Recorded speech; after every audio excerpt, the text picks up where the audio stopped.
വിനീത, ഒരു കാര്യം കൂടി, ഡൽഹിയിലെ അന്തരീക്ഷം എങ്ങനെ? വായുമലിനീകരണം രൂക്ഷമായി തുടരുന്നുവെന്ന് വാർത്ത വരുന്നുണ്ടല്ലോ, എന്താണ് അതിന്റെ വിശദാംശങ്ങൾ?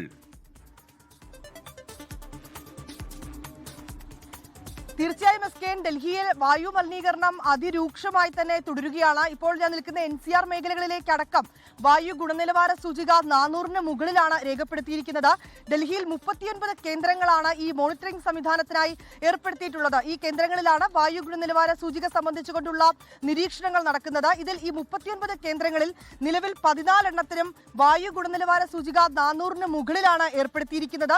ഈ ഘട്ടത്തിൽ ഈ വായു മലിനീകരണം രൂക്ഷമായി തുടരുന്ന പശ്ചാത്തലത്തിൽ ഈ മലിനീകരണ നിയന്ത്രണങ്ങൾ അത് കൂടുതൽ പരിഷ്കരിച്ചിരിക്കുകയാണ്. പൊതുവെ ഈ 2ാം ഘട്ടത്തിൽ ഏർപ്പെടുത്തുന്ന നിയന്ത്രണങ്ങൾ ഇനി 2ാം ഘട്ടത്തിൽ തുടരേണ്ടതില്ല. അത് ഈ 1ാം ഘട്ടത്തിൽ തന്നെ അത്തരം നിയന്ത്രണങ്ങൾ ഏർപ്പെടുത്തണം എന്നൊരു നിലയിലേക്കാണ് കാര്യങ്ങൾ എത്തിയിരിക്കുന്നത്. അതിന്റെ ഭാഗമായി ഈ വായു മലിനീകരണം രൂക്ഷമാകുന്ന സാഹചര്യത്തിലാണ് ഇത്തരത്തിലേക്കൊരു തീരുമാനത്തിലേക്ക് സർക്കാർ എത്തിയിരിക്കുന്നത്. അതിൽ ഈ ഡീസൽ ജനറേറ്ററുകളുടെ ഉപയോഗം കുറയ്ക്കുക എന്നുള്ളതാണ് ഏറ്റവും പ്രധാനമായും അവർ കണക്കാക്കുന്നത്.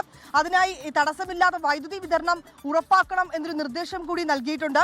ഒപ്പം തന്നെ തിരക്കേറിയ സ്ഥലങ്ങളിൽ ഈ ഗതാഗത നിയന്ത്രണങ്ങൾ അത് കൂടുതൽ കാര്യക്ഷമമാക്കി മുന്നോട്ട് പോകുന്നതിനും ഈ ഗതാഗതം തടസ്സമില്ലാതെ വാഹനങ്ങൾ മുന്നോട്ട് പോകുന്നതിനും ഒക്കെയായി കൂടുതൽ ഉദ്യോഗസ്ഥരെ വിന്യസിപ്പിക്കുന്ന കാര്യത്തിലും തീരുമാനമായിട്ടുണ്ട്. ആവശ്യമെങ്കിൽ വായു മലിനീകരണം കൂടുതൽ രൂക്ഷമാവുകയാണ് എങ്കിൽ സ്ഥാപനങ്ങളിൽ വർക്ക് ഫ്രം ഹോം നൽകണമെന്നൊരു നിർദ്ദേശം കൂടിയാണ് ഈ ഘട്ടത്തിൽ മുന്നോട്ട് വച്ചിരിക്കുന്നത്. മുൻകാലങ്ങളിലെല്ലാം ഓരോ ഘട്ടങ്ങളിലും, അതായത് 4 ഘട്ടങ്ങളിലായിട്ടാണ് നിയന്ത്രണങ്ങൾ ഏർപ്പെടുത്തിയിരുന്നത്. ഇതിൽ ഈ 4ാം ഘട്ടങ്ങളിലേക്ക് പോകുമ്പോഴാണ് ഈ വർക്ക് ഫ്രം ഹോം ഉൾപ്പെടെയുള്ള കാര്യങ്ങൾ ഏർപ്പെടുത്തുക. പക്ഷേ അത് നിലവിലെ സാഹചര്യങ്ങളിൽ വായു മലിനീകരണം രൂക്ഷമാവുകയാണ് എങ്കിൽ 3ാം ഘട്ടത്തിലോ അല്ലെങ്കിൽ 2ാം ഘട്ടത്തിലോ തന്നെ അത്തരം കടുത്ത നിയന്ത്രണങ്ങളിലേക്ക് പോകാനാണ് നിർദ്ദേശമുള്ളത്. ലോകത്തെവിടെയായാലും ഏത് സമയത്തും 24 വാർത്തകളും ഓഗ്മെന്റഡ് റിയാലിറ്റി പാക്കേജുകളും എക്സ്പ്ലെയിനറുകളും വിശദമായി കാണാൻ ഞങ്ങളുടെ യൂട്യൂബ് ചാനൽ നിങ്ങൾക്ക് സബ്സ്ക്രൈബ് ചെയ്യാം.